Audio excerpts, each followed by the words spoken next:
What do you make of these two teams and where they're at right now? Well, it was maybe not super unexpected. Windstrike making the CIS qualifier entrance. They have had some decent results in the last couple of months, and they've also been at a pretty weak win rate from the start of the group stage. But they did get a lot of wins and did very well in the last couple of matches. So at the end of it, I think they have, what, 5 wins total or something like that. IG sitting at the same position, so probably disappointing for IG. For Yeah. Windstrike, doing better, but still, somebody's got to get knocked out of each group. Yeah, they both ended 4-12, and Windstrike were so close to hitting that 5th win. That game 2 against OG, it's got to still be on their minds a little bit because of just how far ahead they were and the fact that it kind of was in their control. So hopefully let's put that one behind them. As for IG, you know, they have some kind words to say towards OG, who managed to keep them in the tournament. But right now their focus is on taking down the team on the other side of the map from them. And Windstrike looked quite strong actually in the OG series. I don't think we've covered a Windstrike game yet of the tournament, but in that series against OG, at least they definitely made OG look pretty weak in a lot of occasions. Their draft were strong. They were very aggressive most of the time. It was very effective. Yeah, as for IG, they haven't actually played today, so that's, I don't know, do you think it's a good thing having a day off, not playing a game, and just getting to sit back? It was probably stressful because you're watching the other games and seeing what's going on, but I think it's probably very stressful considering they weren't there, didn't have their own destiny. So maybe a little disappointed. Maybe they got a little excited with the OG win, perhaps. yeah, you got to imagine they were cheering on like fans do watching their favorite team. They would have been ecstatic when OG won at the end because that's one of those. There's probably points of that game where they were just like, we're out of TI. Like we won 4 games in groups and we're still eliminated. Yeah. But no, they of course do get that kind of second chance. So maybe it was a bit of an up for them. We'll see how they do here. Q, the drafter, former TI runner-up. And we'll see how him and his team can do up against the drafting of Silent, the carry player of Team Windstrike, who are going to go for a first pick Enchantress, something a few teams have been doing. We've seen this from EG, we've seen this from Newbie a bit. It seems like the junglers are still pretty effective. Enchantress and Chen kind of on equal level right now. And I've seen a lot of teams ban him in the first phase. Silencer as well has seemed to be kind of like one of the big support openers. And then on the other side, IO banned, Wyvern has been strong, and lots of Wraith King too. Tiny's also been a pretty big core. Kind of depends on what teams pick him, I guess. But sometimes we do see him ban in first phase, but he makes it through. Yep. So Tiny, I feel like one of the cores that does better against Enchantress, not necessarily going to have to lane against it, but you've got good new combo, you've got the tree throw itself, that you don't really care about the untouchable as much, and the burst damage means you're not as scared of the healing capabilities of Enchantress in lane. With that said, though, I think it comes down to what the game is like. If the Tiny is moderately ahead, it can be really effective because then you can come along and get a burst kill. But if Enchantress is having a good game, it might be a little harder to score that kill. So it's good med. But as a whole, Tiny seems to be one of the cores that is just pretty safe to throw in the lane, and no matter what, he's going to be okay. Venge, pretty safe support. We've seen this get picked up in that 5-position role time and time again. I believe it's still remains the most picked hero by a pretty significant margin. 7 picks over the second place Mirana at the time being.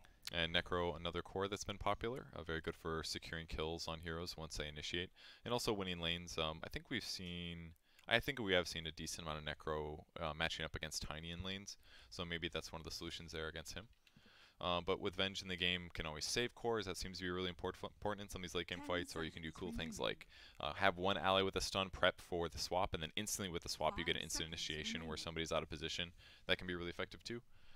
But Venge is kind of good at all stages of the game, basically. Yep. Alrighty. Well,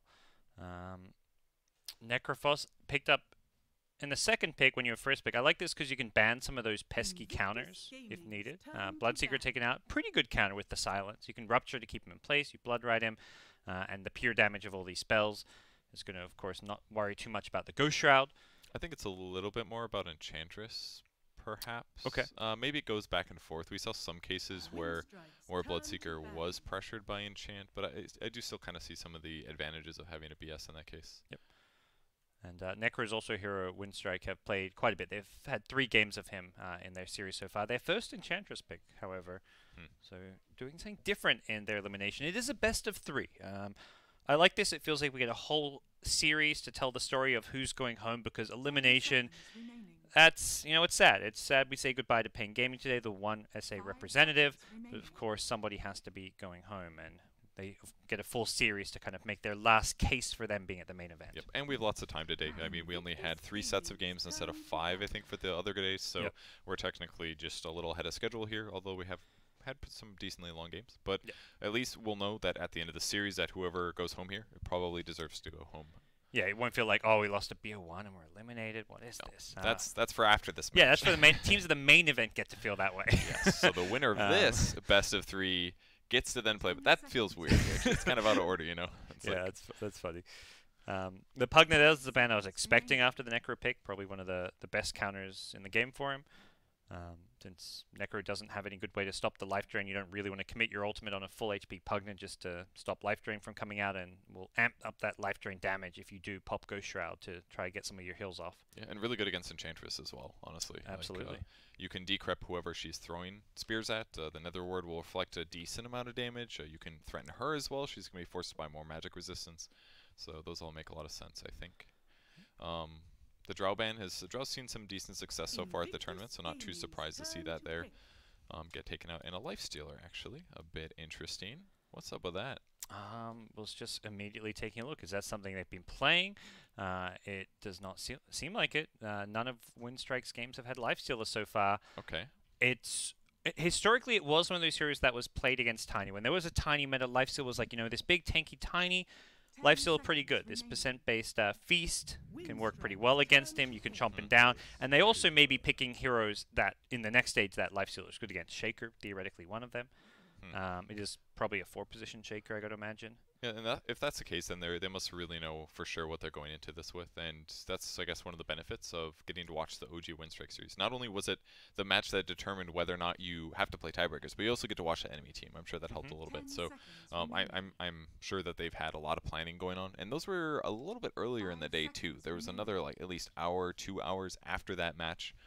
That they've had to prep for this game. So this is not terrible for either team, but probably a little better for IG getting to watch Windstrike. So maybe have something up their sleeve that Lifesteal would have been really good against. All right, we'll see what Windstrike can respond to when they see this Shaker. Doesn't really reveal all too much.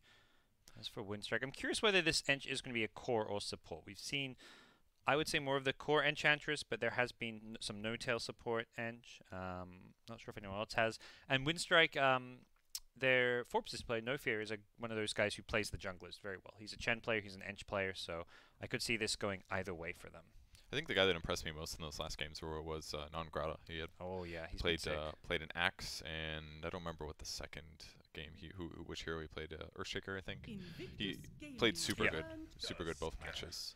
Well, that answers the question. I believe it could be a 5-position Ench, as said. No Tail played it in the 5 role, so Tusk is going to be in No Fear's hands. This is, I'd say, one of his best heroes, and something he's going to be very comfortable on, as the draft does now develop into IG's hands, where they will have to be picking a core of some kind. Tiny, that flexible core that can play all 3 lanes, partly why it is, I'd say, a common, popular first 2 pick, but this next hero is going to perhaps reveal a bit more about what IG want to do. What do you feel about the Tusk right now? I mean, there's not that many defensive things that he's going to want to protect against. I mean, potentially you could save somebody from a chain stun, or maybe somebody gets bursted down, or maybe Tiny just maybe feels weak against Tusk. You could argue he attacks slow, so you're always going to have Sigil up.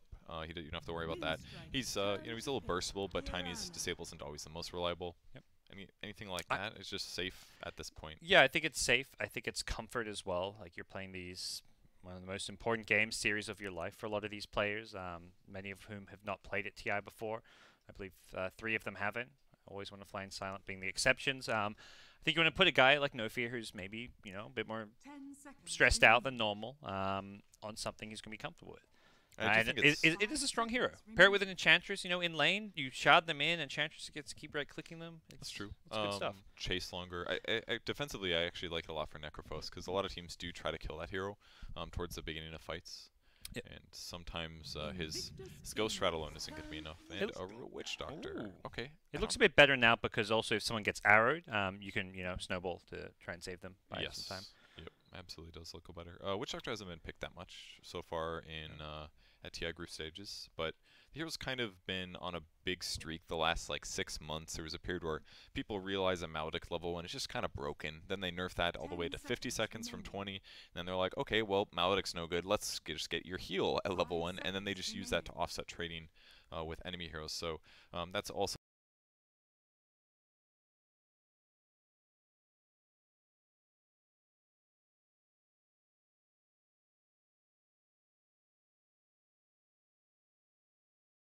been nerfed a little bit, and since then players just really focusing on other supports, but still seems to be what Winstrike wants.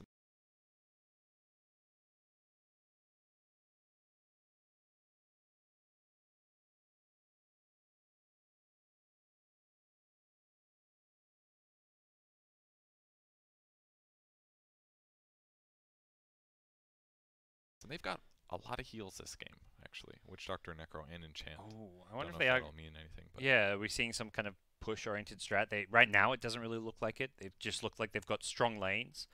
They don't have that hero that's going to bring down buildings that effectively. Enchantress can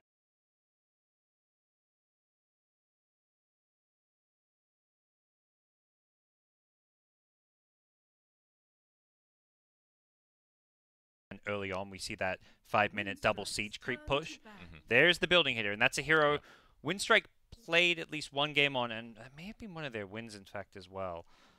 They won a game with Lycan already at this tournament, so a smart ban coming out from IG. Yeah, because you're absolutely right. Something like a Drow or the Lycan, they need the tower hitter, and something that can group up and push is certainly what they need. So definitely the fast pushes would be the Lycan, the Drow. There's still slow pushes like DK in the pool if they want to go that route.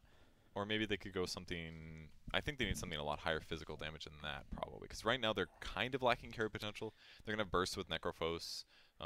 They're going to have Enchantress right-clicking, but if Enchant gets behind, it just feels like they don't have a carry in some ways. Like maybe an SF or something. SF, yeah, and then make up for it. From the safe lane, you could talk like Lunas, Terrorblades, these kind of heroes maybe. It's great. Those would be good substitutions to tower hitters. There's a lot of nuke damage zone. That's where those heroes look a little bit scary when you see like Tiny Shaker Mirana on the other team. There's a Venge swap to get you out of position, so it could be tricky as well. But we'll see what Winstrike have in mind. There is that flexibility where Necro can go mid or safe lane, so they have a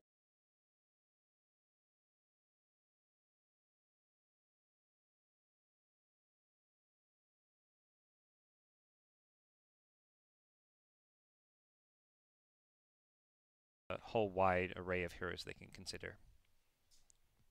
So Winstrike forcing the last pick here. That's going to give Invictus Gaming a moment here to respond with whatever they want for their mid. They could put Tiny there, they could put Mirana there, but probably hoping to get a nice matchup win if possible, which is why Winstrike ban out the Huskar.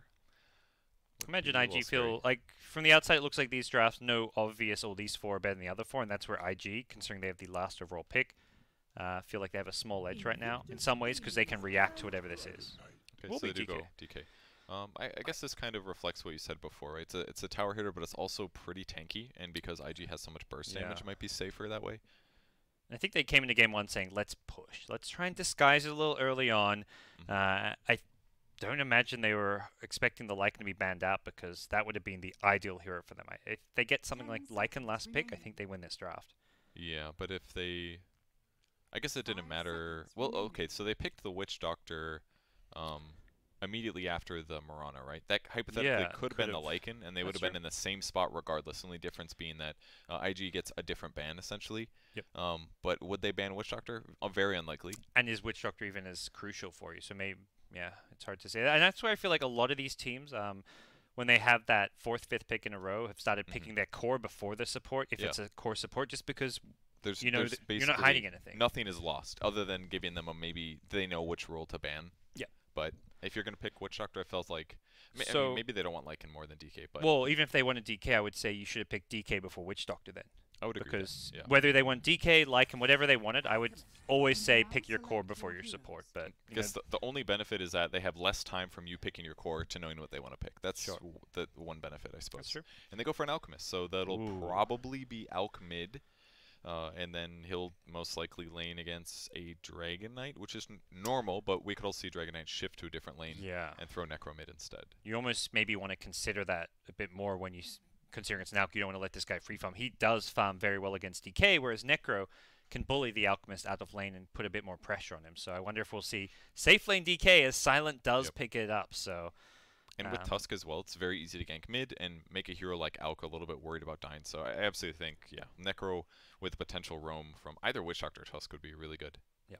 I always feel like you want to have these good roaming heroes that can invade the Alk's jungle as well. Otherwise, he's just going to free farm, get a Radiance. Even if he has a rough lane, we've seen too many Alks have a rough lane, fall back in the jungle, stack some small, medium camps, boom, Radiance online, 14, 15 minutes in.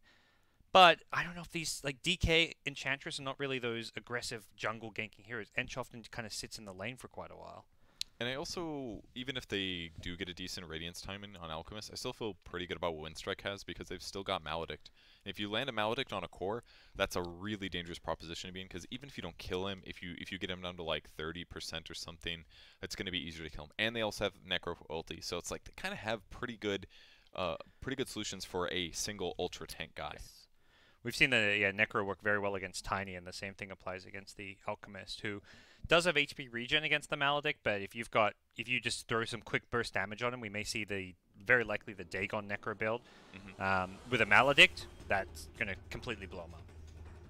Well, we'll see if the lanes can go good for IG, and if they can take a nice victory for game 1, maybe they can hold up against that damage. Yep. But we'll see. Game's going to start. This is a best of 3. The loser is going home, or at least has to watch the rest of TI from the stands, and that's not where they want to be. Nope, not at all. Team Windstrike, the CIS qualifier winner, playing on the Radiant team. They're going to be going up against Invictus Gaming, runner-up in the Chinese qualifier, which had 2 slots coming into TI. Run-up to Team Serenity, who've had a very surprising performance in Group B, finishing ahead of many teams that you would not have expected, including Pain Gaming, who were eliminated. But here we go. Things unraveling. Down in the bottom lane, both teams sending numbers down here. 4 Windstrike heroes up against 3 IG ones. SRF going to be running. He levels up Arrow already. He needs to be careful because here comes Windstrike. Great cast from the trees. Going to bounce back to the Mirana. Unfortunately, it doesn't bounce on the Q. DK stun comes out, as does a pause. Okay. Sorry, Binds. Tusk, he's not used any spells yet. This makes a lot of sense, actually. I was very surprised he hadn't cast anything yet. I thought for sure he would have thrown an Ice Shard by now, because he would have had a better kill if he threw that when the Venge was to the left. And now they've had to even level Stun on Dragonite level 1 just to guarantee the Ice Shard. So we'll see the Ice Shard. He can possibly Tango to the right, but it should be a Venge kill. Oh. Find out in just a second here. Iceberg, he's the guy you want to give the kill to. No fear. Doesn't even need the shards. He's going to get the block, and Iceberg gets the last hit. First blood going the way of Windstrike. And top lane, whoa, Enchantress. Taking a lot of damage there. Got down fairly low from aggressive with the tree grab right clicks. Going for the heal level 1 means no attack speed slow coming out from Untouchable. That's okay. The level 1 Untouchable is kind of crappy nowadays. It's only 20. Nature's Attendance just feels a lot better. And yes, he does more damage to aggressive here, especially because his armor is so low. I think that was a good trade.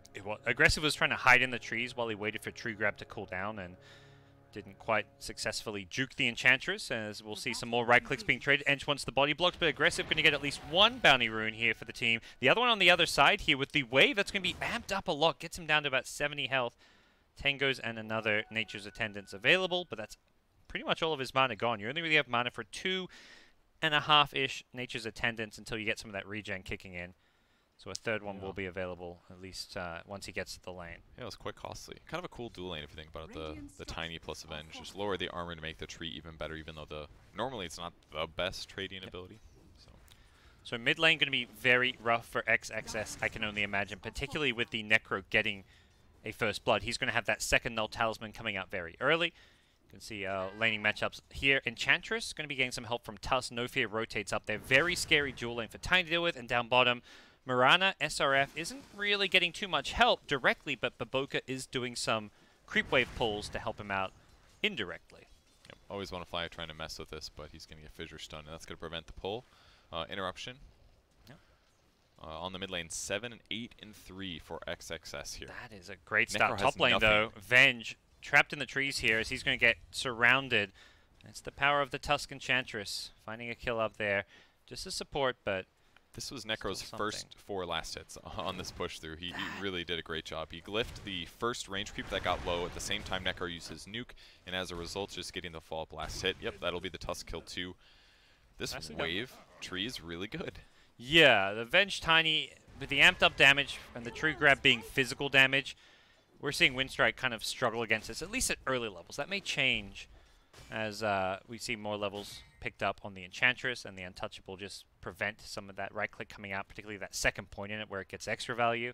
And Enchantress does have a lot of creeps under this tower now, but gotta say, it doesn't feel like a lane matchup that should be won this hard by Alchemist. It just feels like XXS is kind of outplaying Iceberg a bit here. Yeah, absolutely. That's what it felt like. A couple crucial denies, couple crucial last hits, the Quelling. He's got the Aquila now, or at least the Wraithband. Iceberg is trying to play around and cover the rune if needed.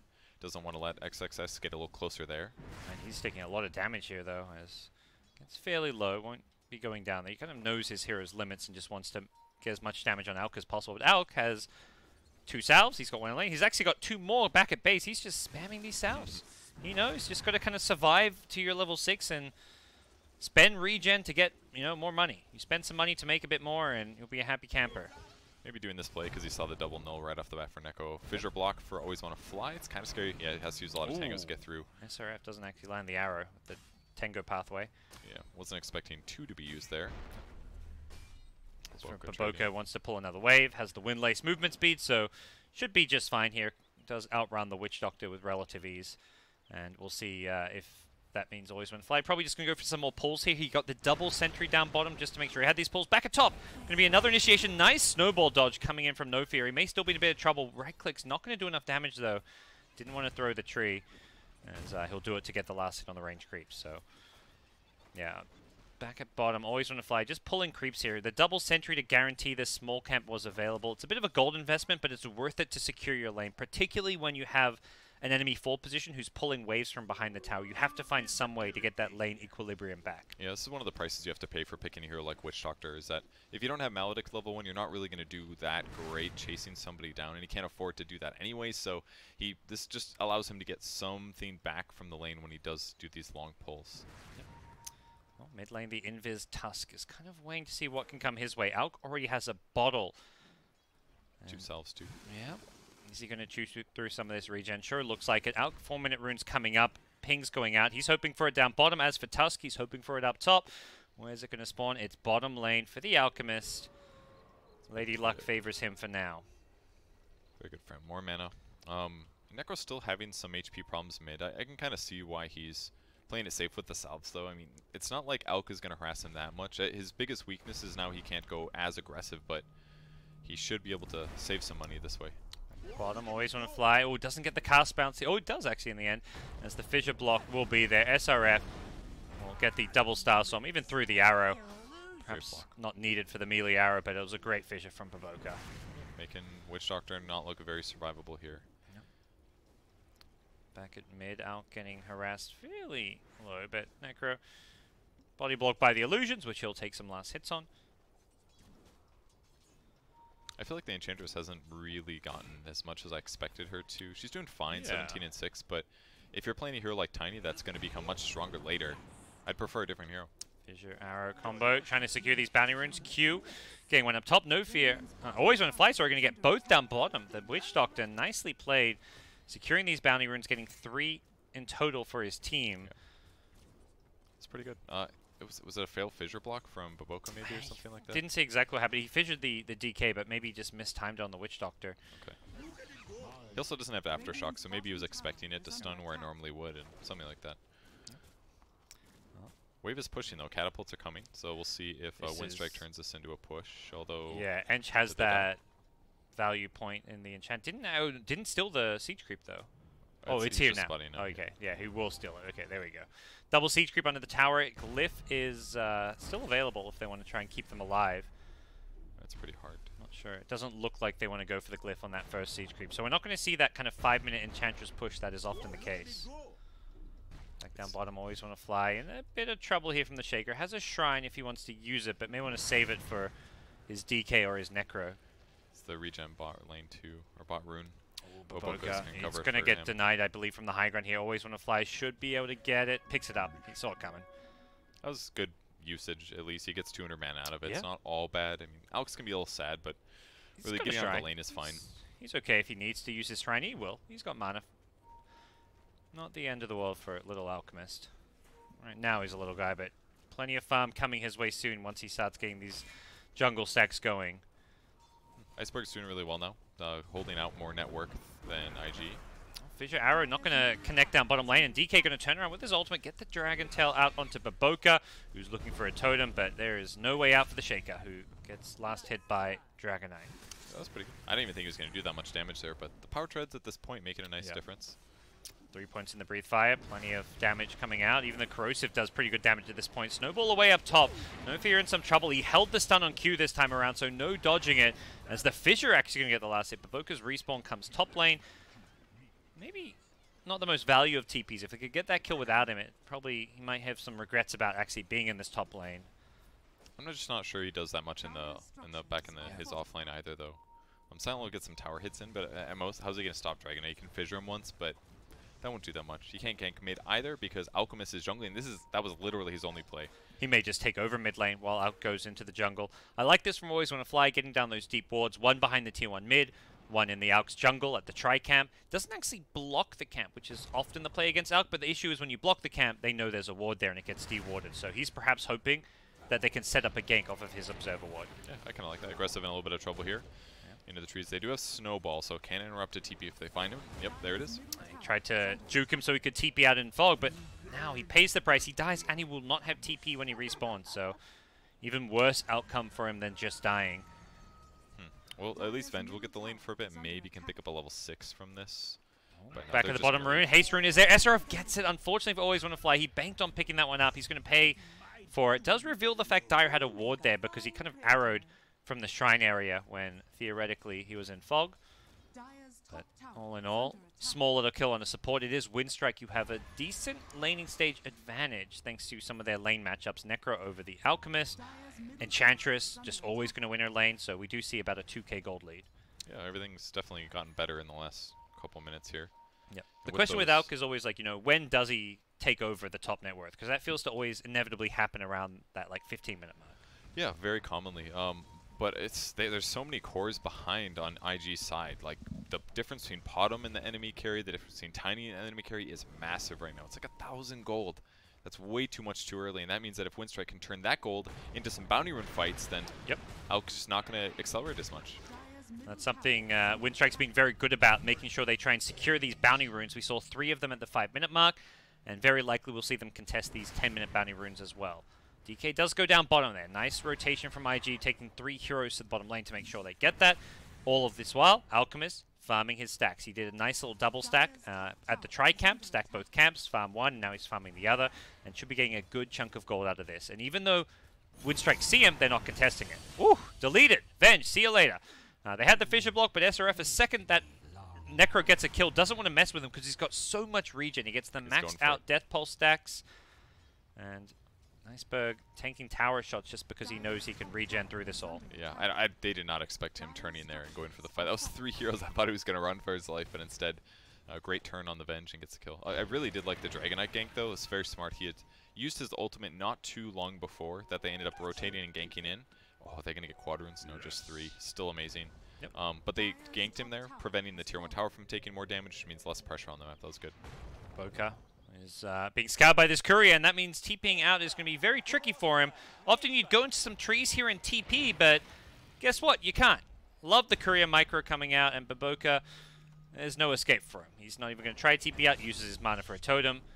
Good heads-up play there. Well, the Veil's up on Necro now, so any heroes they find are even more likely to die. But can Windstrike find Alk and get on top of him? He's 2,000 gold right now. Needs 3,800 for the Relic.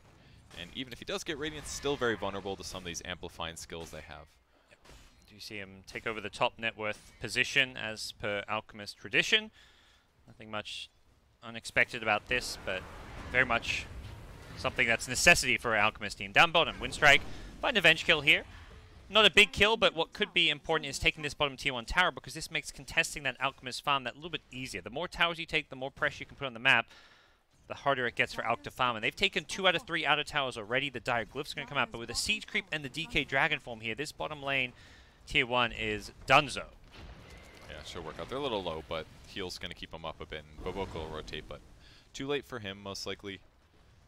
Yep. doubt he can get a deny either. No, he doesn't want to put himself near this Tusk or DK, I can only imagine. DK going for a very early game build. We talked about with Windstrike's picks, how they had all these heals. They want some big pushing hero last. Wasn't the Lycan or the Drow. DK still pretty good. He's going treads, drums, hood queued up. He is kind of all in on trying to end this game fairly early. Cool. He's taking the creep wave too. Wants to keep his catapult alive. His next wave is here if they can kill this enemy creep wave and then keep hitting buildings. I mean, this tier 2 is already at half HP. He does lose his ulti though. Still, not even so, push as fast. Even with just the siege creep, they don't have to take this tower just now anyways. Just getting some damage on it is going to be nice. Can always come back for that next DK ulti form. See Windstrike, 12 minutes in. Got to be pretty happy about the fact they've taken all these tier 1 towers. Back at mid, aggressive, needs to be careful. He's got a Blink Dagger queued up. And it's going to be instead non-grata on the Enchantress. Chain stun, not enough damage coming out as he'll survive this one and look to turn it around on SRF. Multiple TPs coming his way. She leapt for 100 attack speed, and she still couldn't attack. Because there's an extra 7. He may have to leap again. SRF into the trees will just TP on out. They're going bottom lane. I think they saw aggressive getting kind of dove here. Oh, Necro, you're behind the tower.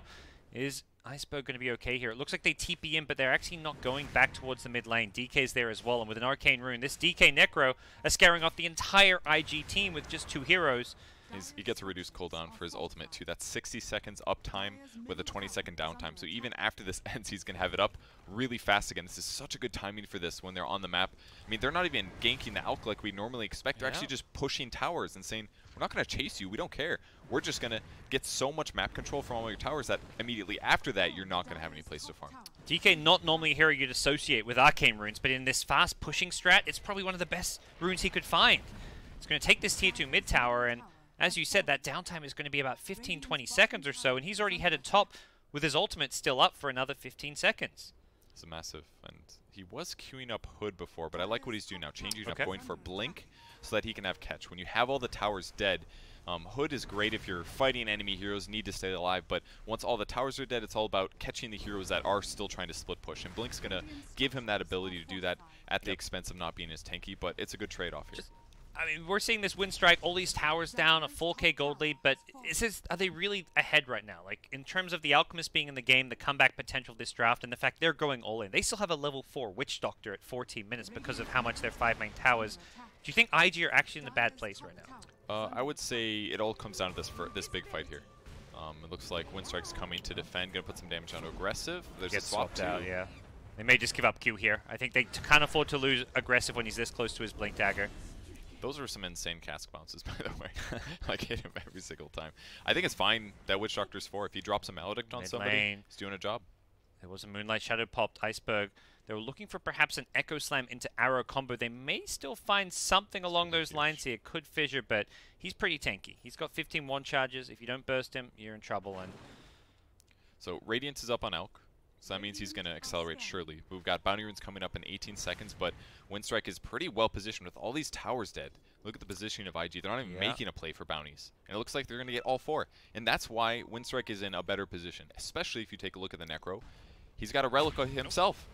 Earthshaker was going for a bit of a neutral stack there into Bounty Rune play, but with the lack of map control, there wasn't really a play to be made for those Bounty Runes.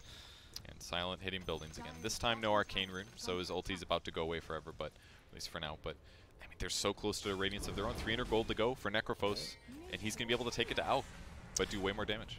Well, buyback from Shaker. They want to defend down bottom. They're actually going to fight on the IG side. They've got Radiance, so it's a pretty decent time for this one. No Dragon Form available on Silent. He gets stunned up, trying to just drum himself out of there, gets caught by the Fissure on the retreat.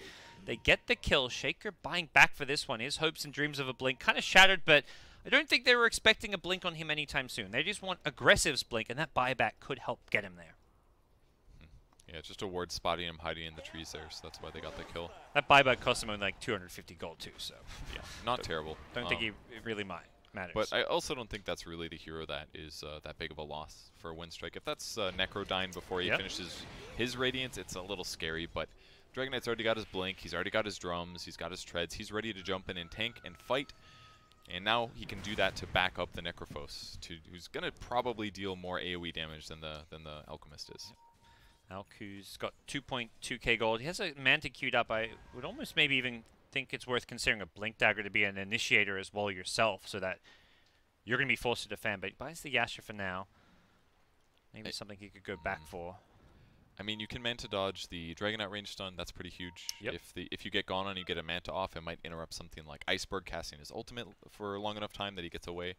Obviously, you can split push with it. It's kind of just mandatory, right? Like Blink would help him fight, but I just don't think he wants to fight right now. We'll see top lane smoke coming the way of SRF. He leaps away before the smoke even pops. I think recognizing something was amiss. Maybe they smoked on that dire ward up top, but. And there's also almost no IG heroes out of their own base, so I think it's just that's the one hero that's going to get gone on. So kind of knows they've seen the DK blink dagger as well. Aggressive. Whoa, he's got a blink. He doesn't use it in time. Does get the avalanche off instead. Swapped away. Aggressive. Fissure was there. It's not going to hit the snowballing tusk. Here comes the alchemist. They'll hit the tusk with a unstable concoction and a toss, deleting him from the game as they go chasing, looking for more perhaps.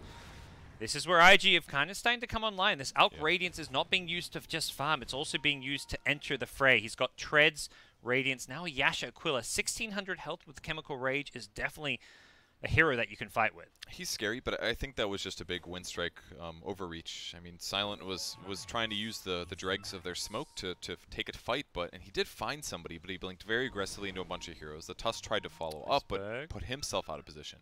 They need like the Necro follow-up immediately after the initiation. Yeah, the kills that we've seen IG get have always been when Necro isn't in the area. The DK death and now that one there. But this time DK is there, finds the Venge. Not the ideal kill, but down lower. But Boca on the Shaker's been caught out in the trees as well, so they're going to lose 2 supports here. 57 seconds for the Venge with the Necro ulti, and Shaker with the dieback dead for 30 plus. Some pretty long respawns considering we're just 18 minutes in and they were supports. The creep wave is way out of position on the safe lane, so they're going to have to go mid. That creep wave is also almost dead, so by the time they do get high ground, the Earthshaker should be alive. And they also don't have Dragon Knight ultimates. I don't even think this is going to work. They're just going to have to go back and farm for now, which is fine. It's still gold advantage. And it's maintaining it, you know, we're going to make sure that for the next 10, 15 minutes of the game, you don't get any bounty runes. We farm your jungle. We take Roshan. You're winning the game if you can just keep getting further and further ahead in Windstrike's shoes. Bounty runes are almost everything here, honestly. If you're losing huge map control like this, as an alchemist, that's probably your biggest problem. And in that way, it's cool to see how Windstrike is playing against this Alch this game. Not that they drafted against it purposefully, because it was the last pick, but the way they're playing is great. And they're trying to gear up for a little bit of bounty fight. It's got a whole minute to go. XXS, yeah, let's say this is maybe a bit too early for IG to be doing this, but they don't care about bounties. They want these kills. They almost saved the Witch Doctor with the snowball, but not the case here. As back on the high ground here, Q is in all sorts of trouble. He's getting surrounded by Iceberg as well as Silent. Iceberg's ultimate hasn't cooled down just yet, so no Reaper, so to speak, but Babuka in the trees can't find a way to TP on out. XXS Alchemist does survive. That's the big hero to keep alive, as Windstrike will not get the hero kills they were perhaps looking for once again. Oh, these poor supports, Kevin. They just, you know, they can't have a good game. Look at this net worth, man. There's like 3 ultra rare or ultra poor supports this game. 12 of the 13 deaths are the supports. SRF and XXS have not actually died this game. That is kind of crazy that all the deaths have been on them. And, you know, that's sometimes your life as a Venge when you're losing a game may just be suiciding to save a core hero, as we've seen Q do at least twice, maybe even 3 times this game. So bounty runes coming up and an absolute 0. There's no way they can contest here. Maybe would have needed to smoke out, but that is so important in a game like this against Alchemists when the comeback could come at any time. IG is smoking up, but it's not to contest the bounty runes. They got to know that those have all been picked up. They're just trying to see what kills they can find. Tusk is not really the dream kill. Well, they take it anyways. You know, a kill's a kill and can buy you some time. The fissure is there into an arrow. No, they're not going to get him. The snowball's there into the creep wave here. Have they got detection? You've got to imagine they do with the Echo Slam. They managed to land it on 2. Non-Grata is going to go back here. No detection to spot out the IG heroes who are trying to finish off Non-Grata. Still, they just can't quite do it. In comes Iceberg. He's got the Reaper, but he gets caught by a max duration unstable concoction. He's dead. That's such a big kill. As the car's bouncing around, can they deal with XXS? The Maledict damage is going to be big. He mantis, tries to buy himself some time to get out of there. Hiding in the trees, throws a stun out. Doesn't look like Maledict will finish him off. Nice arrow to follow up the unstable concoction. He's going to get that on the DK, and DK's dead as well. IG don't lose a single hero and take out 4. What a fight for them. It was just a big mistake from Windstrike. Normally when your team gets initiated on and your whole team, the rest of them aren't there, you just let those guys die and you just kind of say, okay, well, that's 2 deaths. But instead they engaged thinking they could win some fight back, get some hero kills, and it just went the completely opposite way. I mean, Necro was walking in to try to do something, but he got stunned by Venge under Acid Spray, and then there was a stun follow-up, and then there was an arrow, and all of a sudden he just dies easily. Yeah. Gotta say, it's a little bit of an unconventional Necro build, too. The Radiance, you see that every now and then, particularly in the pub games, not necessarily something too crazy, but going right into a Heart of Terras. A lot of health from this, but you gotta look at this dire side, and it's physical damage. The lack of armor is a big problem. And normally, Necros actually even build on Aquila. It's only like 3.5 armor, but that could have made a big difference there. Maybe he has enough time to get his Ghost Shroud off, into a Death Pulse, into a 20-stick wand.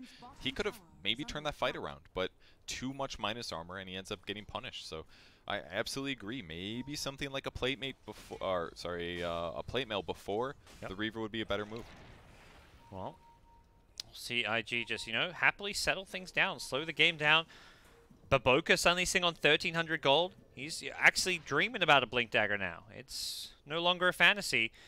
It's realistic, and the rest of IG are going to be pretty happy about the state of this game. They're smoking up. They're looking for another fight. They recognize, you know, we can actually fight and do okay here if we're getting the initiation and the jump on you, particularly on the Necrophos. They've decided to maybe ignore the Enchantress a bit more, which has worked out well for them. And that's why he does want to get tanky. It's not a terrible decision to go Heart, just maybe a mistake in that last fight. So if he could have scaled straight into the Heart right away, all the minus armor is not going to matter because the Veil alone is going to cover a lot of that. So he's got to get tanky so all these chain stuns don't just result in his death, because in a lot of the games today, it just seems like an arrow follow-up from a stun for a 4-second stun has been like the way to pick off some of these cores at crucial moments. Yeah. Well, see if he can tank up, like you say. As for now, Windstrike have kept this top lane pressured out to the tier 3. No one's actually defending it, which is a big sign that IG are on the bottom side of the map. IG get some deep wards down, take a tier 1 tower, but these wards are probably not going to be all too useful, though. It's probably my one criticism of them. At the same time, they're the only place on the map you can move out on, so you may as well drop some wards while you've got them. This game is going to be played kind of more around this top side for Windstrike, and particularly the Roshan pit, which they've yet to actually go for. Yeah, and at least one of them will give some vision of the shrine area, so if they are split pushing, they might be able to anticipate a counter gank on a hero in that location. And they have access to the small camp and the large camp here, so if somebody doesn't want to be sitting in their base, maybe there's somewhere on the map they can actually collect resources and try to stay competitive. As for Windstrike, bit surprised they haven't gone for that Roche. They had that perfect map control. We're taking all the bounty runes.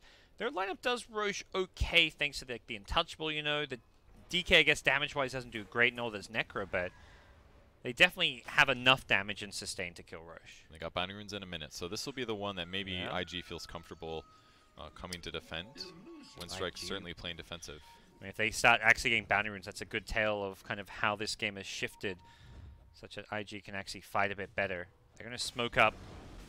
I believe they did a D-ward there before this smoke, so they feel a bit safer. XXS not going to join his team. He's just going to keep on hitting some newts, trying to work towards that Octarine, which he does have enough money for, so could look to buy out and pick that one up now if he's not too afraid of dying, which, from what we've seen, has been pretty good. It is amazing how fast items come out on this hero. I thought he was so far away from Octarine, and all of a sudden one big team fight win in 5 minutes of farming is completely different. In fact, double bounty runes now. Like, imagine if Windstrike just like lost those 2 heroes and they just retained map control and just kept getting bounty runes for another like 5 to 10 minutes. Game would be completely different, but now they're back into it. That's definitely what these bottom wards are good for, is getting these bounty runes. Although I say that they're not getting double, they're only getting 1. Tuss was there. He TP'd to the shrine just to contest it. And the entire Windstrike team, except for Witch Doctor, moved bottom. They recognize, you know, we haven't beamed down bottom in a long time. IG just pushed out bottom tier 1 tower. That is not a safe place to play because they likely have vision. They're farming their tri-camp area a lot. They're going to be ready to contest these bounty runes. We got to bring people. Yeah, there's a real possibility that Tuss dies for that, but because Alk would have gotten so much, it's absolutely worth it. Alchemid reveals himself out of the Moonlight Shadow. Windstrike and nearby, but probably don't want to go on the Alchemist first. They know the rest of IG are behind him most likely with the Moonlight Shadow being used. As for IG, not sure you want to fight too aggressively here either. Your Chemical Rage is available, but positioning-wise, Windstrike are in slightly better place here. Yeah, they definitely weren't going to move there. They saw a fresh sentry on the ground, spotted by one of theirs, and as a result, they know where the enemy team is. They're just going to take the tri-camp for now. Both teams just posturing, not wanting to have to walk up a cliff into a bad fight. Or are we going to see another move here? The line's being drawn around towards the mid lane. Are they going to smoke for this one? Korea coming out, just has wards on it. As for Windstrike, they're going in for Roshan. Well, this could have definitely happened sooner, but perhaps they were waiting for some of these items to come out to be a little bit safer and also to make sure the Aegis could have a bit higher of an impact. If you have an Aegis around when you're actually ready to break high ground, suddenly you're looking at taking a lane of racks with Aegis rather than just maintaining map control. So what do you think about the upcoming team fights? It kind of feels like IG's plan is pretty straightforward. Chain stun into chain stun. Wind Strike is get tanky, I guess, but it feels like IG has better initiations between like Earthshaker and Alchemist and Tiny. It feels like it'll be easier for them to initiate fights outside of Dragon Knight. I mean, if they're defending high ground, I think so too, because we saw it a bit with the Secret game. When you have this Tiny defending high ground, you can toss people in and pull them really far out, being able to do those toss backs. So I think even with Aegis, it's going to be quite difficult and tricky for Wind Strike. Yeah. You can also just kind of ignore this Necro. He's got a heart, he's got an Aegis. Just focus and burst down these other heroes first and take the Necro out last. I don't know if that's going to be their plan. I mean, with the Aegis, yes, absolutely, it's a little scary, but I mean, if anybody gets too low and they don't have BKB ready, it's going to be a kill, and that's the scary part. For sure. If they've got buyback, it's not as big of a deal, but there's not too many right now. Just Mirana and the Earthshaker. Interesting, Alka's a Lotus Orb queued up. He's just bought the plate mail, so this could definitely change. And I think it's a good call to get some armor, but at the same time, Necro, his damage, and the Enchantress, you're looking at some magic and pure damage coming out as well, which is where this item may not be quite as effective. What's the plan? I'm guessing you can reflect a cask, you can reflect Reaper's Scythe, you can reflect a snowball. That can be really good if you're in a lot of trouble. Yep. Because then you'll get it like a 3-second delayed counter initiation. Dragon Knight's stun, but he's got BKB, so used at the right time could be effective. But the Lotus Orb Snowball can also work against you. I've seen many a times where a Tusk will be like, oh, that guy's Lotus Orb, let's get him to snowball into me. And it can also, turn back the other way. So got to be a little bit careful about that usage. It's kind of cool that he has an Octarine with it, though. I've never thought about that before, but lower the cooldown, so he's closer to about 50% uptime. Here come Windstrike. They've smoked into the enemy jungle. Just 4 heroes here. Enchantress actually not a part of this, which is perhaps part of the strategy behind it. You show a hero bottom, you're going to catch IG somewhat by surprise if they're not expecting you to come at them with just 4 heroes. Probably the least needed hero, IG, I guess. 5-man TP out. From the trees, they know something's up. Not I mean, messing around. This is the Radiant side of the map, basically, in the mid and late game. Once you end up getting the enemy tier 1, so if they're not there, they must be somewhere else, and it's definitely safer just to do a full reset coming from your base. That way you can kind of explore everything in a safer way. Yeah, they de-watered their jungle, so they know the vision is limited by Windstrike, but they then move so far out that, hey, we've actually no longer control this area. I just thought that was breadcrumbs, so they knew how to get back to their base. It's just kind of follow nice the sentry line, wards. They'll take you back in case you get lost. How does this game look for some of these Ag Scepters being pulled? Because that could be where we're headed with Alchemist. Yeah, I didn't think about Ags either. Let's see, the Earthshaker one has been pretty popularized. We've seen a lot of Anjaxes. Tiny does not work. Mirana's is unlikely to be amazing, but could be good. I guess there's some heroes to burst. Everybody's got an okay Ags is my impression. Nothing super stands out. Or maybe no, like this is going to change the game immediately. But, well, here we go. Windstrike.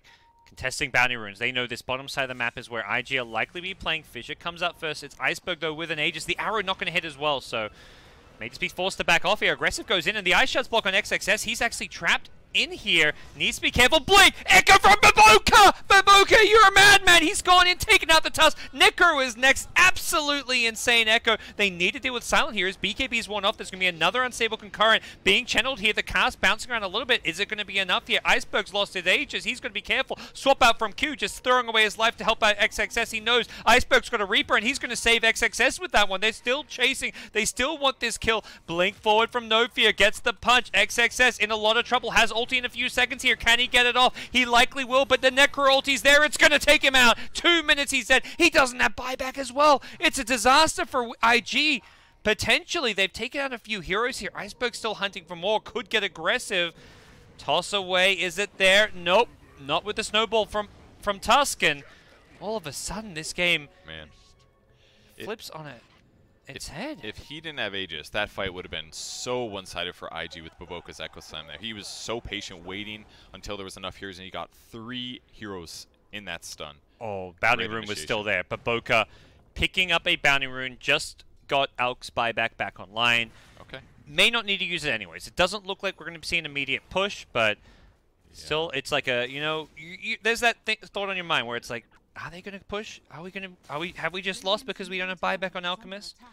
And one thing that IG has seemed to shave off their build was a Blink Dagger on Alk, and it kind of cost them that team fight. Here comes the stun. It was a little bit late because he couldn't gap close fast enough. And then as they kind of collapse here, looking, oh, Alk's in trouble. We can definitely get this kill. He jumps in, goes for the 3-man here. If Enchant doesn't have his heal going, I actually think Iceberg dies a little bit early and maybe even non-Grotto gets bursted. Yeah, the entire kind of DK BKB duration was also not used all too effectively. Just ended up being a fantastic fight. Talspy's back and does manage to make it a little bit more favorable. Here we go. Will they need the Alk buyback though? Back to real time. Windstrike are poking around at the high ground here. Alk is kind of hoping his team can defend without him. He'd love to not have to use this buyback. The Glyph will buy some extra time here. Might do arrow swap. Nope, just going to throw an arrow to slow it down. They may even just consider giving away one lane of Rax here if it means not having to buy back. But Boca does have Echo Slam once more. Smoke in his backpack though, so we're not going to be seeing that one. And it does look like they may just give this one up. But Boca, Invis, Moonlight Shadow, delaying it further with a fissure. Does he go for any kind of a Blink Echo to try and save the melee Rax? It seems they're happy to just let it go for now. Here we go. Blink Echo on a 2, followed by a totem. Baboka forces out the BKB from Iceberg. They finish off the melee Rax here. Aggressive getting very low. The Reaper is there. Going to immediately buy back as soon as he dies here. They want to turn and fight this one. They throw out the stun. Catches multiple heroes here. Iceberg gets barely away here. They're going to lose the 2 supports. Can they find more? The low cooldown from the Octarine. They're going to catch Iceberg with another stun. He can't get out of this one. His BKB not available. It's not going to be there to save his life. He's dead for 80, and he doesn't have buyback now. What's going on in this game? He's 100 gold short for it, and IG, it costs him a tiny buyback, but that's how you have to play against this Necro ulti. If someone dies, you cannot afford to be dead for that long duration. And these stuns, again, are just making all the difference. XXS able to gap close and go for the heroes that were important. Landing the stun on the Necro rather than wasting a couple seconds on the supports just proves to work out. So 50 seconds on the map is at least going to give them some tower control, and this is absolutely something that IG needs here. It's going to pump some gold into some of their supports and maybe give them a better opening. But I didn't think that Echo Slam was going to produce much, to be honest. They couldn't do a toss back either because both of those heroes hitting buildings had BKBs. So they made something happen out of not much. Yeah, it wasn't like that huge damage. It just hit 2 heroes, nothing else, but it was that initiation stun where 2 heroes got chain stunned. The Necro had to just BKB the second it ended, and that meant by the time the Alchemist actually, because he respawned around when he went in, by the time he got into the fight, that BKB on Necro was down, so he could actually get stunned, could actually be dealt with, and IG are going to feel pretty good about that one. They get a couple of towers, they regain some map control. Unfortunately, Roche wasn't available, but here's the initiation once more. Wave of Terror on 3, can't really do a toss back here. The only downside, Baboka did use Fissure here, so he didn't get it in the triple stun when he finally did go in, but they've waited as long as possible. 2 seconds here, right before the respawn on Alk to try to surprise their opponents. Chain stun on the Dragon Knight gets him down to 40%, and Aggressive's going to pay for his life, but he buys back here and instantly gets into the fight. It's one of those moments, if Alk respawned maybe 2 or 3 seconds faster, they could have saved that melee Rax, but they had to wait that long, and it's not really worth an Alk buyback, because if he buys back and he dies to anything in the next 5 minutes, the game is definitely lost, so IG played it about as perfectly as they could, just unfortunately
for them. They didn't have that faster Alk respawn.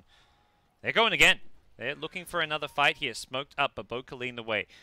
Tiny's the hero to kind of watch out for. He doesn't have buyback, which means if he gets deleted from the fight, it's all sorts of trouble. Glimmer Cape in, gets a fissure. Echo Slam to follow it up, catches out two. They've caught Iceberg, but the snowball save is there. Follow-up stuns coming in from the Alchemist. Can he finish off this stun? Reaper is there, aggressive. He's not going to die to this one. XSS has been BKB'd here. The Tiny does end up dying post-Reaper as Tusk dies in the trees to the Radiance damage here. Chase is on. XXS with the low sorb in the front lines. Has a stun in a couple of seconds. Wants to wait for the Ghost Shroud. Can't afford to do so without stunning himself, so doesn't do any damage, but he's got another stun, and this time there's no Ghost Shroud. XX says Manta dodge of the Dragon Tail is there, but he's lost his Chemical Rage. He can't keep fighting. He's going to keep throwing these stuns as much as possible with the bonus damage from his level 20 talent. He's doing some good damage here. Still, Chemical Rage in a couple of seconds. He's going to be good to go very, very soon. Iceberg in trouble. He's incredibly low. He didn't get the Ghost Shroud off. He's dying to the Radiance damage. He's dead. 80 seconds on the sidelines here. Silent without BKB's in trouble. He's going to get chased down. Another stun. That's like the 5th, 6th. I don't even know. I'm losing count. How many unstable concurrents are there? This Alchemist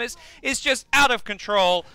Absolutely insane performance from XXS, and he's not done. There's a Witch Doctor. Well, the Alk might be done, but the Shaker and Venge, they're not done.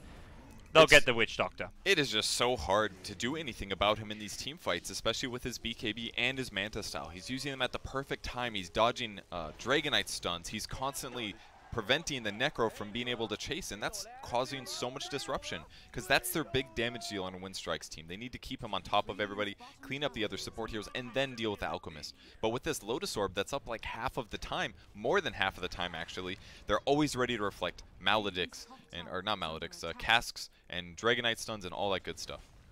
It's just crazy the uptime of this stun as well. It feels like he throws it out. It's a 5-second like channel time, and it's already back up. It's a 6-second cooldown. And it stuns for up to 4 seconds here. Now, maybe something they might want on Windstrike is a Lotus Orb of their own, because at least then they would be able to reflect the stun back at Alk, and that would force him to use BKB. And once his BKB is down, then they're at the point where like he doesn't get this like crazy value 40-second fight. Instead, it's like, okay, after the first 10 seconds of the fight, then the Lotus will be really useful. Oh, they're chasing once again. They get the initial stun on Nongrata.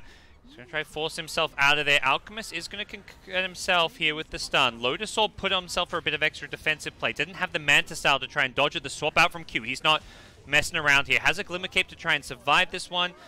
Should still die. Damage over time will finish him off. But Boca also dead. Oh dear. A couple of support deaths for the IG side. And Windstrike will be feeling pretty good about themselves. They head straight for the Roshan pit. It's a really good grab for those two heroes. And they were trying to get just a free kill, but not able to grab them at nighttime. I think that was part of the issue. One little Force Staff and a bunch of trees, and Enchantress gets out.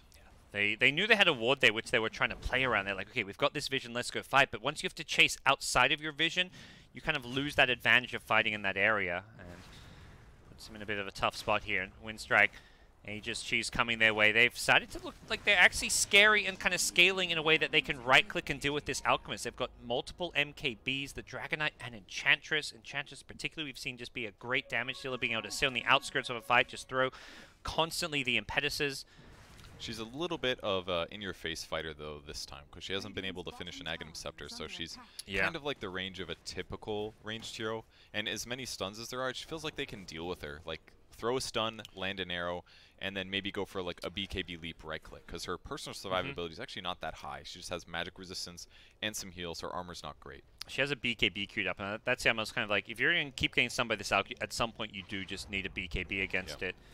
So I like the item choice, but IG ready to go themselves. They may have just claimed an Aegis on the side of Windstrike, but IG are not afraid, and they're going to shrine their way on through. Not sure that was intended. I believe everyone was full health and mana, but it's a shrine for good luck, for good fortune, as they approach the Windstrike side of the map. Once again, trying to fight underneath this ward here. They see Silent. He's not got the Aegis. Blink after the fissure. They get the chain stun perfectly. The blinker from No Fear. He wanted the snowball save, but he's not going to get it. Instead, he's going to go down as well. That's his gem, too. I can only imagine here. They get the turn. They change target. They're going for Nongrata further down bottom on the tier 2 tower here. Nongrata gets chain stunned by the Venge as well. The cheese being popped just to keep him alive. But Boca did end up dying there as they continue to chase Nongrata. They're kind of all in on this chase here. The Alk stun will catch up to him. No Hurricane Pike for 5 more seconds with the arrow. This will be an easy kill. Man, that stun does a lot of damage. That was a... He didn't even channel that stun. It just instantly did about 500 damage. Yeah, reduced his armor pretty low with the acid spray, but still, that was a big bit. Considering the initiation, though, I don't think Windstrike is extremely upset with how that fight went. It was a great try there by Tusk to try to jump in and save him. He hesitated at first, felt like it was maybe not the right move, and then as he blinked in, I believe he got hit by some other stun, probably like an Aftershock or an Avalanche or something, and he wasn't able to buy him the time to press a BKB. So. Yeah, he got insta-stun without the snowball, and that unfortunately meant DK did. Even if he caught the DK may have still gone down with just how low he was. But we'll see the bounty runes now getting picked up, a couple apiece, 2 for each side. So that Alchemist money rolling in, and that first Ag Scepter coming soon. We'll take another look here as the initial initiation from Baboka was good. It was the Echo Slam catching him, the third of Earthshaker's stuns, and maybe that's why Iceberg actually hesitated, because he knew that Echo was likely coming. So he's like, okay, I got to wait till after the Echo to go for the save, but couldn't quite do it. And then this big chase as they went looking for Enchantress down bottom. Baboka, he committed everything. He was in deep. He didn't have a blink. He didn't have any spells, so no surprise that he goes down there. But he didn't get Reaper Scythe. He did get, they did ulti him, but he used his Glimmer prior to going in. He also is carrying a hood. He's got stupid amounts of magic resistance right now, knowing what he's up against. But he did get picked off. But either way, it was a good play for him after they initiate on the Dragonite, because he knows that there's going to be allies to the left. He moves to the left, spots the Tusk, and he's the reason why that fight went at least as one side as it did against the Dragonite. So it was still a very good play. But the game is very even. 41 minutes in, less than 1k gold advantage for Invictus Gaming here. And the Ags are going to probably make a difference. The first one's come out. It's actually on Q's Venge. I would not have called the 5 position getting it. It's probably one of the better of the 3. Maybe comparable to Shakers. I'd say Mirana's is the worst, at least slightly. Yeah, because I mean, there's still a big threat of Alchemist dying first. If he gets initiated on instantly, doesn't get his BKB or Manta off, they can chain stun him and kill him. And if Venge can sit, like, what is this, 1200 range behind him, she can swap every 10 seconds, and even if she dies, then she'll get a little spirit that can also do swaps and stuns and waves of terror. So it's pretty incredible with the 10-second cooldown. That's definitely something to be worried about. So in the meantime, just hit more creeps. But Alk is 6-slotted. I'd maybe call it a bit of a soft 6-slot. It's not the best offensively, but yeah. Is that a worry that Alk is not going to get too much scare? I mean, I guess he could theoretically if he went for like some serious right-click items, but yeah, I don't know if there's a good substitute. I think the Lotus Orb is the right choice. He needs Octarine, he needs BKB this game. I think he's all in here. I think it's okay that he goes this more tanky AoE constant. He's basically playing around his stun. He's spamming the stun, and the idea is that Mirana and Tiny will be the scaling damage dealers, which works pretty well if they maybe had a tiny bit more farm. Mirana seems okay. Tiny does feel a little bit behind. Yeah, it's just Echo Saber Blink. BKB going for an AC, which will definitely make everybody more tanky and make his stuns do more damage. I think that part's kind of good. Mirana's historically, she can pump a lot of gold into each of our item slots, though, because she's finishing expensive items. Mjolnir's BKB, not so much, but she'll get butterflies late game, stuff like that. Did they find him? Oh, aggressive. Completely caught out here. Necro's here as well. This is going to be a Reaper kill at this rate. He's got no buyback. He needs help. Where's the Q Venge? It's not here to save his life. Aggressive. In here. Yep, hoping for a blink dagger. They don't get the Reaper, though. Bit of a mistake. Perhaps he doesn't have Ag Scepter, so maybe they can go push now and they'll still have Reaper. Yeah, this is the right move. I mean, it's 120 seconds if you use this without Ags.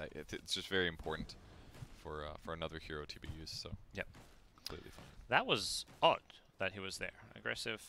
Not sure what was on his mind, that his team were just nowhere in the vicinity. He's just perhaps thinking it's a safe part of the map. Maybe he's waiting to buy his plate mill or something. Sure. Perhaps. Yeah. Not sure, though. Top lane being pushed out by the Alku's. Just about to hit that level 25.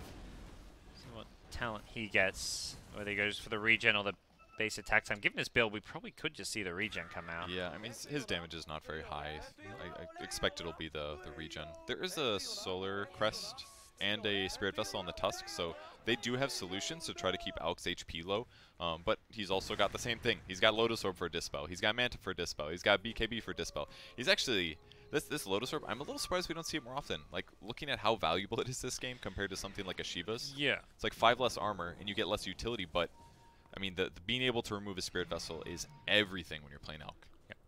And it's, such a low cooldown because of the Octarine that he just has such high uptime on the item, and things looking pretty fine for him. The question is, can this Tiny continue to find some good farm?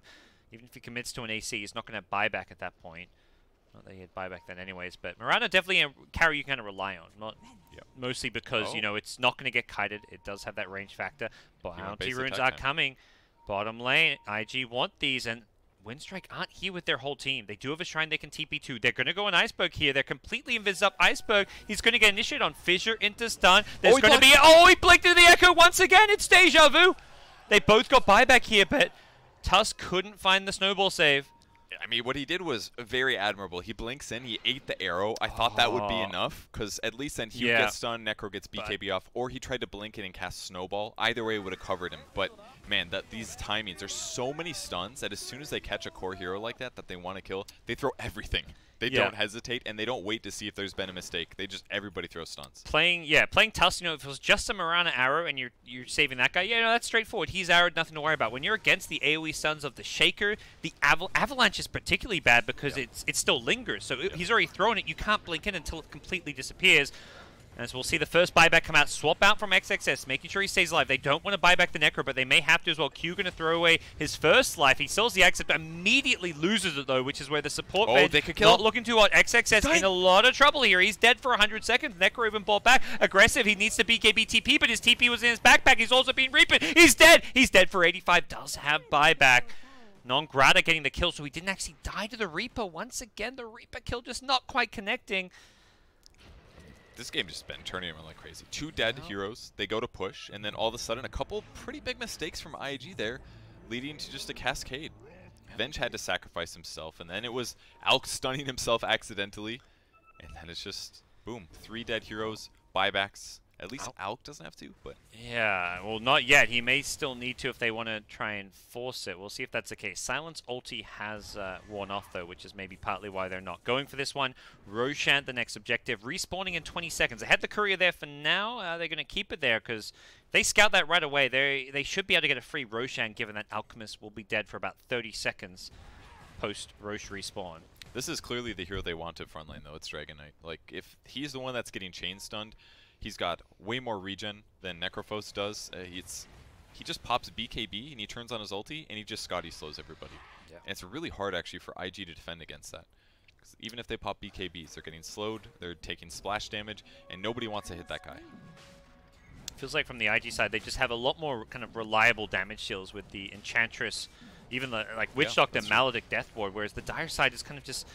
We're not really seeing that impact from aggressive in these team fights, but having to go in as a melee hero, and with just BKB, Blink, Echo Saber, he's got a Hyperstorm, he hasn't even completed his AC. Even when he finishes it, he's not going to have that like Daedalus-esque item. It just feels like he's limited on his damage output, and it's just Alk with Mirana to right-click people. Shaker, you know, Echo Slam is decent, but that's a long cooldown. And all these guys are really tanky anyways, so trying to focus on a burst hero like Earthshaker to try to kill everybody, it's just not going to happen at this stage. Aegis, geez, refresher. Where did that refresher end up? I'm not really sure. I think it's on the DK. Yeah, probably for a BKB and ulti refresh, especially if he gets killed and buys back would be a good example for when you'd want the refresher shard. But Necro is also definitely good with the long cooldown of Reaper, 120-second cooldown. Although for now he's got a Arcane Rune, so we'll see if they can get that first Reaper off during that for the lower cooldown. He's queuing up a Shiva's Guard, actually. He's already got an AC, lots of armor, and they're ready to go high ground. So Silence in the front with the DD. Gonna hit some buildings, but there's a lot of invis heroes on the enemy side. We'll see if they do a toss back. This would be a good opportunity for it, maybe. Aggressive just blinks in to hit some creeps here. They do get the Fissure on a Silence, who's going to continue hitting this tower. Lotus Soul will bounce back that stun. He does Manta dodge it. The initiation not immediately coming out here. They stun up Silent once again. They're going to swap him in nice and deep here. Silent, he's got BKB. Will he get it off with the Snowball help? He should be okay. He gets the BKB off. He's trying to fight. He's healing with the Satanic here. XXS can be forced back. Non-Grata charging forward as well in the Enchantress. Needs to be a little bit careful about how he plays his fight. Another swap coming in. 10-second cooldown. Silent, he's brought back. No BKB this time as Baboka forced to preemptively echo just to keep him alive, as this first Reaper doesn't actually effectively kill off Q. Aggressive goes down on the Tiny without buyback. They're now losing no fear. His Tusk going to Snowball, buy some additional time. Non-Grata on the front lanes with the Impetus doing some good damage here, but just doesn't seem like enough. 2 gems on the ground as they go chasing forward. They want Non-Grata. He gets swapped back again. These swaps just constantly catching heroes out of position. They don't feel like they are. Always want to fly. Arrow Venge Stun both miss as the Alk Sun goes flying across the map. Oh, it's gone. Her previous death was not so good, but that one was very effective. And the way they set that up was just the old swap into arrow. It's coming. Here it comes. Can't disjoint that one, guys. So they just go for they shoot the arrow from super far away, and then they swap them into it. Therefore, the stun hits instantly, and it hypothetically lets them kill that hero, but not Dragonite. This guy's tanky. Yep. He's also got Satanic, so 4,200 HP on this guy. Nice thing is, you know, they can do that swap in multiple times quickly because of the low cooldown. Otherwise, they probably would have lost that fight because DK easily survived with the Satanic on his first life. It was the second swap when he didn't have BKB, and the Earthshaker solo echo on the DK. It's fine from Baboka. He was dying. He didn't really have any other good opportunities to use the Echo Slam, so worth it in the end as here goes IG, breaching the high ground, bringing out another Aghanim Scepter is the Alchemist. I'm not sure if he'll get a chance to pull it over. Iceberg getting chain stunned here on the front lines here. They want to try and bring him down. He's got Aegis as well as BKB, so they don't want to commit too much for this one. XXS has BKB. He's going to pop it, as does Iceberg on the front lines here. Iceberg, no Reaper for 20 seconds. XXS getting very low. He might die to Maledict here. I think he's dead. Yeah. They timed that so well. He actually pops as SRF. Needs to be careful as well. He gets stunned by the DK. They had the ward. They bring him down. That's going to potentially force multiple carry buybacks. They get a melee racks, but that does not feel worth it when you're 51 minutes in a tense game. Trading a buyback for a melee racks, ooh, that is a tough one. They played it so well. Witch Doctor has skilled the Maledict tick talent tree, which means that the Maledict last explosion is going to be extended an extra 4 seconds. This skill lasts for 16 seconds. You cannot BKB this. It's not going to work because they still have decent right-click between the Necro and the attack speed and the AC and the Death Ward and the Dragonite and the Impetus. If they Maledict the Alchemist, he actually has to leave the fight. And that was the last tick, right? That killed him. Yes, it was really close. The BKB ended like 2 seconds before the final tick. Such high impact coming from that support talent at level 20 as IG will not try and defend their range tracks at mid, but they do need to perhaps defend this top lane. Echo Slam into the arrow here. They go in on silent. He's been Glimmer kept up. That's going to reduce some of this damage. He doesn't get a chance to BKB. There's no snowball save. He's dead for 100. Does that buyback to swap back in on No Fear. He needs a snowball target. Will get it out on SRF, but I'm not sure that's going to save his life. Goes to the creep wave to back off a little bit. They're kind of ignoring him. They're going for the bigger fish here. He can blink now. And No Fear does blink. There's still a Fissure to chase him down. It's back at mid, though, where they're chasing the bigger kills. Non-grata, BKBs, turns and fight. Q just hugging him as close as possible. He says, come here, give me a kiss. Non-grata doesn't want any of this, though. He's in full retreat here. The unstable concoction with the arrow is going to catch him out in the end. As Tuss survives, but they find Enchantress instead. I think that's okay. I mean, she's still got buyback. She's relatively farmed, and they save... No, they didn't even save a gem. They may have to buy back on somebody, though, if IG go push. But that was still 2 buybacks on IG's side. Yeah, I don't know if IG want to push without not having his buyback. He finally gets a chance to pull that Ag Scepter. He bought it quite a while ago, but, you know, it's hard to, you know, do your little item juggle, take him out of the backpack, put him back in, and when you're in the middle of pushing high ground, that's not really on your mind. So he gets Shaker, his Ag Scepter. This is a really good one to have. He's going to be able to jump in and out of the fights a bit more. Not have to rely necessarily on Echo Slam to do, or a Blink Dagger to initiate. Yep. They're going for it. They're going to push high ground. They need to make sure they don't get punished for this because the buybacks, if they kill Alk, this is one of those kind of game over-ish moments. They killed the Shrine, so no TP to the Shrine backstab possible, or if they're trying to retreat, there's no danger of that.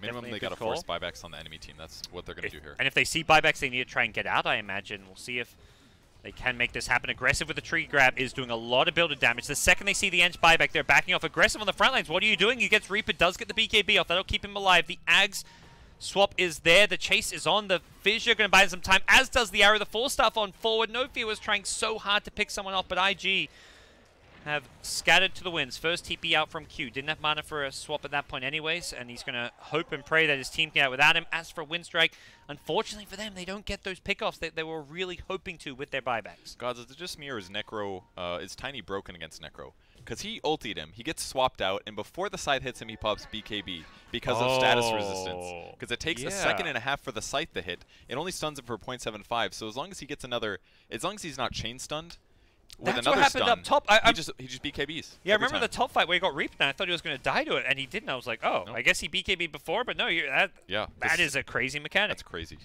Really good advantage there, and allows Tiny to be, in some ways, the frontline tank. Here's a replay of that top fight where they brought down the Dragonite. that's one of those moments. Only way out there is if Tusk is there to give him that snowball save. And as you saw, Silence APM dipped a little bit in that fight because he couldn't do anything for about 8 seconds. Might see a fight here. Go back to real-time. Moonlight Shadow's being used. IG right next to the Enchantress. That would have been a big kill. He didn't have buyback. Maybe. I don't think they did see him, or they would go for him, I got to imagine. The Wildling spotted him. The Wild Wing Ripper, that is. Oh, it spotted IG? Yeah, spotted him going invis. Like, he was very close by, but his Wild Wing was kind of scouting a little bit ahead of him, so ended up spotting at least something, and no engagement. This feels like these teams are playing for their tournament lives, but in the best of 3. This is just game 1. Both teams laying everything on the table here. Non-Grata in the front lines here. Aggressive scouting him as No Fear goes charging in. BKB from the Tiny. They're going to try blow up the Tusk. They don't succeed in doing so. He got the snowball off to buy some time. Alchemist in the front lines needs to be careful. Pops his BKB with his chemical rates. Throws the stun. Doesn't quite finish off with the tree throw. Will they take out the Tusk? In goes the Mirana with the BKB. They right-click down the Necrophos. Dead for 100 seconds. Immediate buyback coming out. XXS on the front line. Needs to be careful. The Impetus. The Rainbow Throws are chasing him away. Non-Grata once more. Tiny even buying back for this one. Oh, so close. There's nowhere for the Necro to TP to. He didn't have money for boots to travel, nor did No Fear. So they're stuck with just 3 heroes down bottom on the Windstrike side. But IG, they're so low, they can't fight. Baboka's like, let's get out of here. That was so close. Alk lived with 36 HP on that last Maledict tick. But he played the fight great. As soon as the Maledict hits him, he starts juking around trees in a big way and staying alive. The Refresher shot on Dragon Knight, making sure that Windstrike could win that team fight. Was able to pop BKB again when being focused.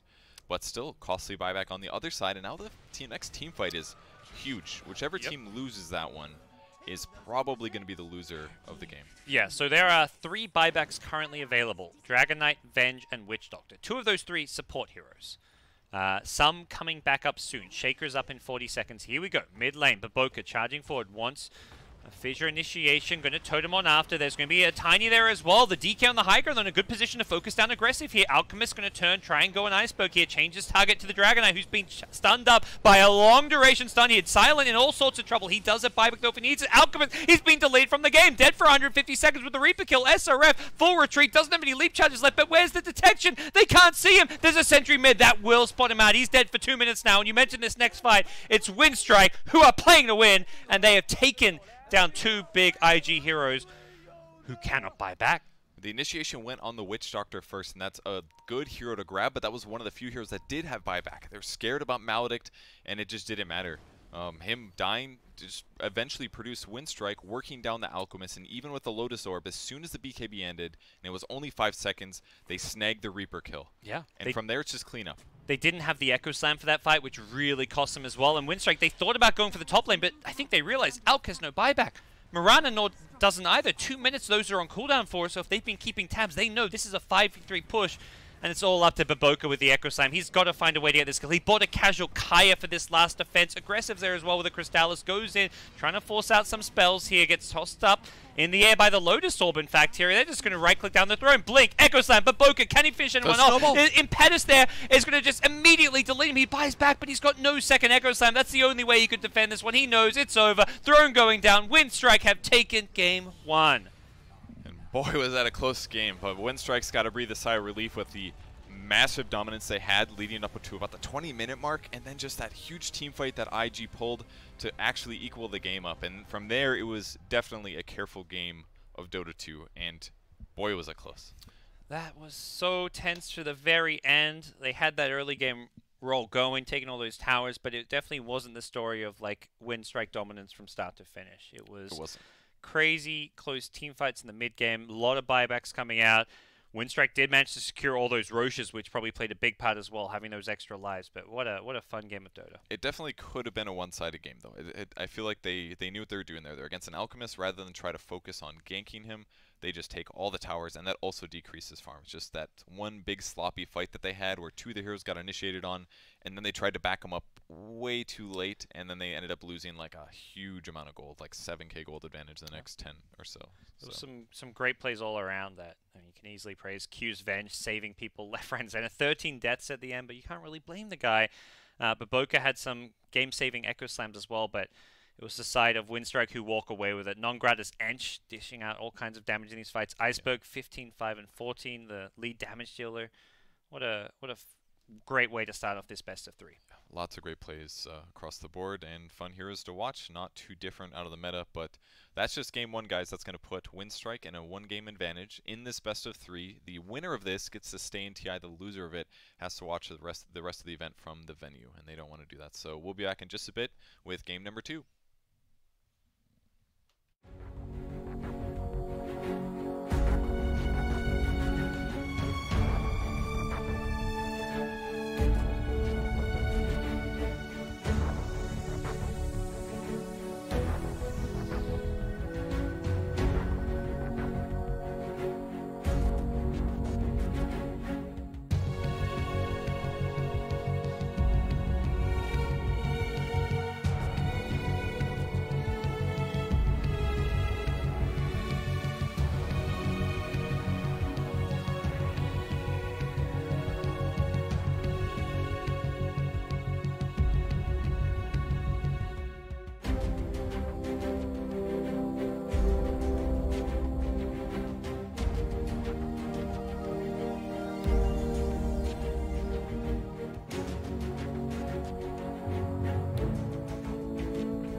And that's Winstrike taking game 1, but it's not over yet. One of these two teams will be going home, and Winstrike that much closer to saving their tournament lives. It is IG who have to win now. 2 games in a row, or they will not be seeing the main stage of Rogers Arena. So considering how they played last game, I think they have a really good shot.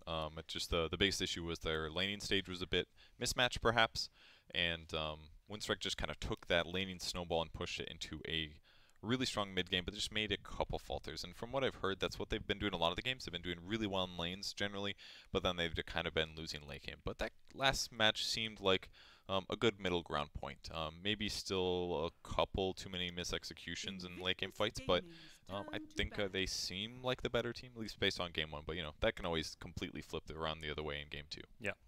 It's one of those games where even though Winstrike won, I feel like they get to that same last pick situation. This time around, they might just ban Alchemist. Like, that game was close, could have gone either way, was probably very stressful for them.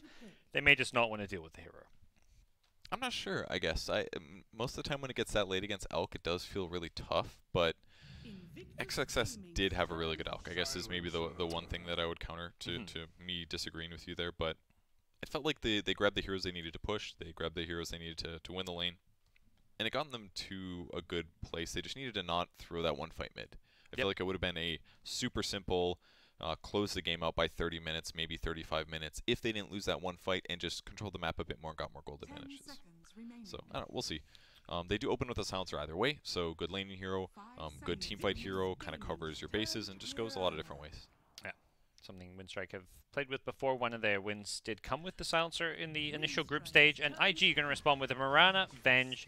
Sticking with 2 of the heroes from last game, feeling like, you know, this opening didn't let us down too much. We can maybe make some adjustments later on. They have already made adjustments, banning out the Ench in the first stage. I believe IG's been banning that in a lot of their games, and perhaps they just didn't think Winstrike played it or would pick it in that first game.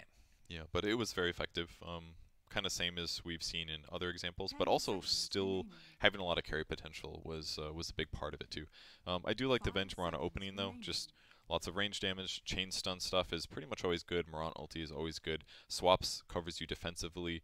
This is really just a jack of all trades opening, but the big negative is that it's still against a global silence. So if Silencer wasn't there, I would feel really good about the IG opening, and it's still good, but if Winstrike executes or initiates correctly, then global silence is always going to